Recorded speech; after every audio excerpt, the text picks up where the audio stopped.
Hello and welcome to Abhipedia powered by Abhimanyu IAS. My name is Niharika Walia और आज मैं आपके साथ एक क्वेश्चन के साथ में हूँ that are you looking for an ideal job just after your post graduation. All those aspirants who are in their post graduation near about everybody would be around 23 by the age of your 23 you are done with the patience की हो गया, अब तो अपने पास एक specific job आ जाए, एक ऐसी जॉब जिसके साथ में ना I am able to secure my future and as well as in terms of the pay scale I am going good. इस तरह के क्वेश्चन हर एस्पिरेंट के दिमाग में कहीं ना कहीं रहते हैं जो कि पोस्ट ग्रेजुएशन बस कंप्लीट कर रहे हैं या कंप्लीट कर चुके होते हैं। So what do you think about the options that are available as a young person? सबसे बड़ी दिक्कत ये होती है कि हम फ्रेशर्स होते हैं। फ्रेशर्स के लिए सबसे बड़ी मुश्किल ये चीज़ आती है कि पे स्केल्स जो हैं वो एकदम से उतने अच्छे नहीं मिलते अनटिल और अनलेस आपका कैंपस रिक्रूटमेंट बहुत अच्छा ना गया हो। तो मतलब एक दिक्कत रह जाती है।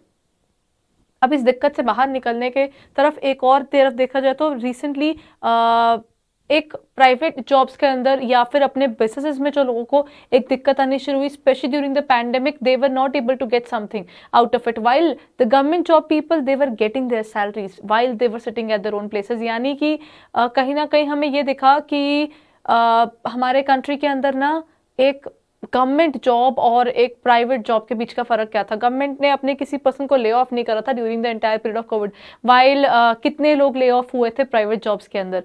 ये एक अलग दिक्कत हमें देखने को मिली। इसके अलावा अगर हम बात करते हैं ओवरऑल वर्किंग की तो definitely it's an eye opener for us that what do we do by the time. अब जैसे जैसे समय बीतता जा रहा है the competition is quite high, where do I exactly start working with? क्योंकि मैं अगर एज अ फ्रेशर किसी छोटी जॉब में जाती हूँ तो अपना पे स्केल आगे करने में डेफिनेटली मेरी बहुत मेहनत लग जाएगी। तो ये सब चीज़ें सोचते हुए एक पोस्ट ग्रेजुएट कहीं ना कहीं स्ट्रगल कर रहा होता है कि ये भी प्रॉब्लम है, ये प्रॉब्लम है, ये प्रॉब्लम है। कुछ मैंने आपको और कहीं ना कहीं शायद बताया कि ये चीज़ें भी हो सकती हैं। तो what do you really look forward to as a post graduate? What is it that we are worried about? Number one, सबसे पहली कंफ्यूजन हमेशा ये रहती है द गवर्नमेंट जॉब और द प्राइवेट जॉब। ये एक बड़ी दिक्कत है। प्राइवेट जॉब के अंदर एमएनसीज हैं जिनके पास आपको अच्छे प्रोजेक्ट्स मिल जाते हैं, जहां पर उन प्रोजेक्ट्स के through you can earn good money, right? In terms of these projects the plus point of these projects is कि आप इंडिया से बाहर जा पाते हो, आपको गवर्नमेंट आपकी जो ऑर्गेनाइजेशन है आपकी ग्रोथ के लिए वो इंश्योर करती है। But there is a hard core fact, इन जॉब्स में सिक्योरिटी नहीं है। इंक्रीमेंट्स तो लगते हैं लेकिन ये नहीं पता कि कब तक हमारे पास इतनी हाई पेड जॉब आ रही है। There are so many people during the pandemic they got remove from their jobs and what was their issue? Nothing. they were good at their work but they were costly. By the time, if you are in the private industry, unfortunately by the time you are in your 40s, the young people will take over. उस समय आप company के लिए महंगे पड़ोगे, चाहे एक specialised बन चुके होगे लेकिन आप कंपनी के लिए महंगे पड़ोगे और वो लोग उनके लिए सस्ते मिल जाएंगे। हमारा country is having a demographic different, यानी कि एवरेज जो हमारे कंट्री की पॉपुलेशन है जो वर्किंग है वो 29 है। जब हम 40s 50s तक पहुंचेंगे तो उस समय पर जो प्राइवेट जॉब्स हैं उसके अंदर हम स्पेशलाइज जरूर हो चुके होंगे, हमें बहुत सालों का एक्सपीरियंस होगा, लेकिन उन कंपनीज के लिए हम उतने महंगे भी पड़ेंगे। तो वो सस्ते लोगों को रखने का जरूर सोचेंगे अनटिल अनलेस वो बहुत स्ट्रॉन्ग एमएनसीज नहीं है। If the cost of any employ is going beyond their pocket, what will the organisations do? They will tend to remove us. तो ऐसी प्रॉब्लम्स जो है ना वो एग्जिस्ट करती है इस प्राइवेट जॉब के अंदर। But what about the government jobs? Government jobs के फायदे भी हैं, नुकसान भी हैं। गवर्नमेंट जॉब्स के अंदर इस तरीके की आपको वैसे ना मतलब हम इंक्रीमेंट वैसे नहीं मिलती है जैसी एकदम से यहाँ पर प्राइवेट जॉब्स में मिल जाती है। एकदम से हाइक, मेरा ये कंपनी छोड़ी दूसरी कंपनी में स्विच किया तो आपको और पैसा मिल जाता है। गवर्नमेंट जॉब में ये बात सच है कि ऐसा नहीं हो पाता, लेकिन आपको पता है गवर्नमेंट जॉब्स के अंदर प्रमोशंस भी अवेलेबल होती है। गवर्नमेंट जॉब्स में अगर आप छोटी एज में चले गए तो आपकी पर ईयर इंक्रीमेंट लगते लगते 30-35 साल तो हो चुके होंगे, ज्यादा ही हो गए होंगे जब तक आप 60 के हो गए। अगर आप आज 23 के हो, 25 में भी जॉब लग गई, सोचे 35 ईयर्स की सर्विस आज अगर छोटे स्केल पे भी शुरू किया होगा ना तब भी नाना करते आपकी जॉब प्रोफाइल के अंदर अच्छा खासा आप पैसा इकट्ठा कर चुकोगे। ऊपर से सरकार का भरोसा, because the government jobs, specially दोस्त जॉब्स जो आप गवर्नमेंट के पिलर बेस्ड ऑर्गेनाइजेशंस में जाओगे तो there is no chance of being removed और प्राइवेटाइजेशन एज वेल। तो वहां से भी आप बच जाओगे। कुछ ऐसी जॉब्स आपको वहां पर इतनी सिक्योरिटी दे देंगी दैट आपके पास एक तो सोशल रिकग्निशन मिलेगा, बिकॉज ऑब्वियसली एक फर्क जरूर है कि प्राइवेट जॉब और गवर्नमेंट जॉब के अंदर अगर आप एक गवर्नमेंट ऑफिशियल हैं तो आपकी एक रेपुटेशन मार्केट में होती है विच नोबडी कैन बीट दैट। सो और ऊपर से सरकार के आपको जो फायदे मिलते हैं वो अलग, आपकी हाउसिंग फैसिलिटी वो प्रोवाइड करवाते हैं, आपकी मेडिकल फैसिलिटीज वो लेते हैं, आपके लिए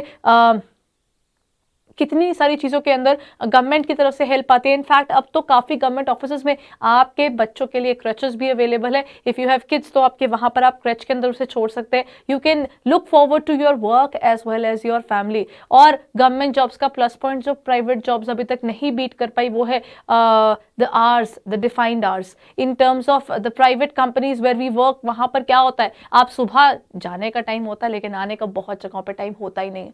हम लोगों के पास जो वीकेंड्स होते हैं वो काफ़ी हद तक इस टेंशन में निकलते हैं कि वीक डेज जब आने वाले हैं तो पता नहीं हमारी एक फैमिली लाइफ या सोशल लाइफ है या नहीं है। Think about a government job, आप 5 डे अ वीक काम करते हैं और 2 दिन की आपके पास छुट्टी आती है, Saturdays and Sundays. Government job में ये एक प्लस पॉइंट आपके पास अवेलेबल है। ऐसा नहीं है कि प्राइवेट ऑर्गेनाइजेशन में नहीं, लेकिन बहुत लिमिटेड में आपके पास ये अवेलेबल है। सैटरडेज एंड संडे आपके पास 2 पूरे दिन आपकी फैमिली के लिए अवेलेबल होते हैं। This is there in many of the government organisations when we talk about. Along with that इनमें पेड हॉलीडेज, आपका त्योहार हो या किसी इंटरनेशनल लेवल का त्योहार, इट डजंट मैटर, अगर छुट्टी डिफाइन कर दी गई है तो that is a day which you can spend with your family. Think about it at this point of time. If you have seen anybody who is in the private job, वो एक social life जो हम लोग जीते हैं ना private organisations के अंदर, वो सैटरडेज और संडेज वाली आ जाती है। What can we look forward to in terms of the government jobs? What is it there? एक सैलरी आपकी, अगर आप सही गवर्नमेंट जॉब में जा रहे हैं, आपको एक गवर्नमेंट की तरफ से एक अच्छा पे स्केल मिलेगा। मेडिकल बेनिफिट्स सिर्फ आपको नहीं, आपकी फैमिली को भी आप कवर कर सकते हैं। यानी कि आज आप अपने पेरेंट्स को कवर कर पाएंगे, कल को आप अपने स्पाउस, अपने बच्चों को भी कवर कर पाएंगे in terms of the medical benefits and as well as the job security. There is maternity leaves as well, यहाँ पर आपको मैटरनिटी लीव्स भी मिल जाती हैं। That means if you think about your family further, it is also available. Plus आपके पास government jobs के अंदर आपकी चाइल्ड केयर की भी लीव मिलती है, which is another, it varies from the departments to departments, but up to 1 year आप अपने बच्चे की तरफ डेडिकेट कर पाएंगे। कितना कुछ है इसके अंदर। मतलब कल को अगर मैं छोटी एज में इसमें चली जाऊँ और बाद में I work upon things, then it becomes easier for anybody out there to work on these things. But what is it about these government jobs? क्या है ऐसा? देखिए, if they are being so lucrative, they're competitive as well. Now this is where every aspirant who has been looking forward to these jobs and their benefits, this is where we need to look forward to. Fixed working life है, life balance आपका जरूर हो जाता है। और अगर मैं इसको और elaborate करूं तो इसके अंदर आपको employee benefits में आपको LTC लीव ट्रैवल कंसेशन यानी पेड वेकेशन तक मिलती है। आपके पास एम्प्लॉइज में बहुत से अलाउंसेस, आपकी एम्प्लॉय की इंश्योरेंस कवर हो जाती है। You also get a recognition in terms of your working. Social security, government की जॉब के अंडर आपके पास उससे ज्यादा सोशल सिक्योरिटी कहाँ होगी? So if we look forward to all these things and at the same time government organisations के अंदर आपके पास डिफाइंड लंच ब्रेक का समय भी आ जाता है, जो कि डेफिनेटली बहुत सी प्राइवेट ऑर्गेनाइजेशंस में it becomes a little difficult. So when we talk about the overall working of these government jobs, what is it, what should I do as an aspirant, कि मैं क्या करूं, मैं क्या ऐसा करूं कि मैं गवर्नमेंट जॉब्स में जाऊं? क्या मैं रैंडमली किसी में भी अप्लाई कर दूं? क्या आपको लगता है रैंडमली किसी में अप्लाई करने से what the kind of life you are looking forward to and the perks that I am telling you about, those perks are really available? When we talk about all these perks are available in those job जहां पर आपके पास officer based positions होती हैं। सो ये जो officer job vacancies जिनकी मैं बात कर रही हूँ, वो कौन सी ऐसी जॉब वैकेंसीज हैं जिनमें आपको वो सारा एक्सपोजर मिलेगा? Let's work towards that area. There are certain job vacancies for post graduates as well. ये ऑलमोस्ट एक रेगुलर वैकेंसीज की तरह निकलती हैं और पोस्ट ग्रेजुएट्स का बेनिफिट ये हो जाता है कि वहाँ पर वो स्पेसिफिक जॉब्स जो है वो हाई पेइंग जॉब्स है। मतलब इट्स नॉट समथिंग जो आपको 20-30,000 के बिगनिंग में देगा। उसकी starting salary can be up to 1,07,000 per month. Yes, that's correct. And these are officer grade jobs, not normal jobs, but officer grade jobs. यानी अगर आप जाएंगे तो सीधा इवन एज अ फ्रेशर जा रहे हैं तो आप एक ऐसी ऑर्गेनाइजेशन में जाएंगे जो आपको आपकी स्टार्टिंग सैलरी ही 1,07,000 देगा और साथ ही साथ आपको पर्क्स के साथ में आपको हाउसिंग फैसिलिटी तक मिल सकती है। You will be posted in metropolitan cities. अब पूरी लाइफ एक कॉर्पोरेट सिटी के, मतलब एक मल्टीपल, अगर आप वो ट्रांसफर भी होती रहती है तो भी कैसी सिटीज में जाएंगे जो डेवलप्ड सिटीज है। ये नहीं कि आप नॉर्मल रूरल एरिया में जा रहे होंगे। You will be working in the metropolitan developed cities and that is going to pay you nearly 1,07,000 per month. When we talk about all these jobs, तो इनके साथ में और क्या जुड़ता है? There are certain exams called the regulatory body exams. There is a specific regulatory bodies जो regularly conduct करवाते रहते हैं अपने papers को, तो उनके लिए हमें समझना जरूरी होता है कि इनके पेपर कब निकलते हैं, इनके पेपर्स में क्या आ सकता है और किस तरीके से मुझे वर्क करना चाहिए. One of these is SEBI. SEBI का एक स्पेसिफिक ऑफिसर वैकेंसी निकलती है जिसके अंदर आपकी starting salary is 1,07,000 per month अगर आप उनकी हाउसिंग फैसिलिटी ले लेते हैं. यानी आप कहते हैं कि सेबी की तरफ सेबी जो अपने लोगों को घर प्रोवाइड करवाता है, अगर मैं वो घर ले लूँ तो I will be getting 73,000 in hand and I will be given a particular house to live while I am working under SEBI. So ये चीज़ आपके पास अवेलेबल होती है. इसकी वैकेंसीज जो हैं वो ऑलमोस्ट आपको रेगुलरली देखने को मिलेंगी जो स्पेसिफिकली पोस्ट ग्रेजुएट्स के लिए निकलती है. और अगर ट्राई करना है तो एक स्ट्रीम की जगह 2 स्ट्रीम्स में भर दीजिए. कहाँ पर आपकी वैकेंसी निकलती है, अपनी स्ट्रीम को देखिए, कौन सी किसको आप बिलोंग करते हो, कॉमर्स को बिलोंग करते हो, बैचलर्स आपने किस में की है, क्या किया है एग्जैक्टली, मास्टर्स किस में की है, उसके बेस पर इसकी स्पेशलिस्ट स्ट्रीम्स की तरफ जाइए और वहाँ पर अप्लाई कीजिए. SEBI is responsible for the regulation of the share market, stocks का पूरा देखना, फाइनेंस का कितना पोर्शन ये लोग देखते हैं in terms of securities of the countries. So then ये एक बड़ी इंपॉर्टेंट ऑर्गेनाइजेशन है where there is a need of people out there because धीरे धीरे हमारे कंट्री की शेयर मार्केट और जो स्टॉक मार्केट है वो धीरे धीरे बढ़ती जा रही है. और सिर्फ ये वहां तक सीमित नहीं है, इसका और भी कई सिक्योरिटीज की तरफ रेगुलेशन रहता है. यानी बड़ी इंपॉर्टेंट ऑर्गेनाइजेशन है जिसको लोगों की रिक्वायरमेंट डेफिनेटली रहती है और एक बार इसमें एंट्री हो जाए तो उसके बाद you have only higher positions to go on to. Starting with SEBI grade A officer goes to B C D and you continue till F. और इन पोजीशंस पर आते आते छोटी एज में जाएंगे तो आपके पास डेफिनेटली ग्रोथ का जो ऑप्शन है वो ज़्यादा खुलता है. Now moving on to the next portion that is RBI. RBI की आप जो प्रिपरेशन है ऐसा नहीं है कि आप पोस्ट ग्रेजुएशन के बिल्कुल बाद ही कर सकते हैं, आप ड्यूरिंग योर पोस्ट ग्रेजुएशन भी इसका एग्जामिनेशन दे सकते हैं. इसका पे स्केल सेबी से ज़्यादा ही है. इसकी जो CTC टू द कंपनी है दैट इज मतलब cost to the company is around 20 lakh rupees per annum. आपके ऊपर ऑर्गेनाइजेशन रफली 20 लाख रखेगी as an in terms of money. आपका उतना स्पेंडिंग रहेगा, चाहे वो आपकी सैलरी की बात की जाए, चाहे वो फैसिलिटीज़ की बात की जाए. These jobs are basically high paying and in terms of the reputation आपकी स्ट्रॉन्ग रेपुटेशन क्रिएट करने वाली जॉब्स हैं. This is grade B of RBI. Then other than that NABARD का भी ग्रेड ए ऑफिसर का निकलता है. This is different from the normal banking jobs that you look forward to. Another apex organisation which works towards the agriculture and rural development. इसके अंदर अगर आप apply करते हैं ऑल यू नीड इज आपका बैचलर्स कंप्लीट होना चाहिए, उसके बाद आप इसके लिए अप्लाई कर सकते हैं. यानी अगर आप ग्रेजुएशन कर रहे हो तो भी आपके लिए एक अच्छी जगह है तैयारी करके प्रिपेयर करके इस ऑर्गेनाइजेशन में जाने की. इसकी जो रिक्रूटमेंट है वो तो नियरली आपको हर ईयर ही देखने को मिलेगी, एक स्पेसिफिक टाइम पीरियड में मिलती है. जस्ट बिकॉज कोरोना आया थोड़ा सा डिले हुआ इस साल, लेकिन हर बार यही होगा कि आपके पास ये हर साल आती ही आती है इसकी वैकेंसी. अब ऐसी ऑर्गेनाइजेशन जिनकी शॉर्ट है कि हर साल उन्होंने निकालनी है, अगर आप टारगेट करके पढ़ाई करेंगे तो डेफिनेटली आपके लिए इन ऑर्गेनाइजेशंस में जाना नामुमकिन तो डेफिनेटली नहीं होने वाला. This is where you can look forward to and work upon. EPFO that is employ provident fund organisation. इसकी भी अभी इसकी जो रिक्रूटमेंट होती है वो रेगुलरली होती रहती है. इसके अलावा there is one more ESIC. There are all these organizations have been looking forward to people every year. These vacancies keep on coming.